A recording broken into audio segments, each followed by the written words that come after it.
বিশেষ মনস্কামনা জানিয়ে সন্ধি পুজোর দিন 30 তারিখে সন্ধি পুজোর সময় বিশেষ মনস্কামনা পূর্ণ হবে। একটা পান পাতার চকচকে দিকটা দুটো লবঙ্গ রেখে দেবীকে নিবেদন করুন। আরেকটা কাজ করবেন, যদি মণ্ডপে যেতে পারেন যেখানে প্রদীপ জ্বলে 108টা, অবশ্যই সেই প্রদীপে জ্বালাতে অংশ নেবেন। এতে বিশেষ মনস্কামনা সিদ্ধ হবে, শত্রু বাধা দূর হবে, সংসারের সমস্ত অশান্তি দূর হবে।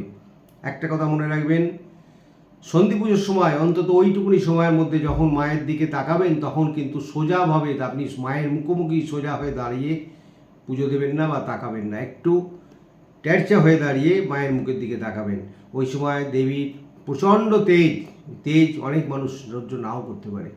এইটুকুনি মাথায় রেখে আপনি সমস্ত নবরাত্রি পুজো পালন করুন।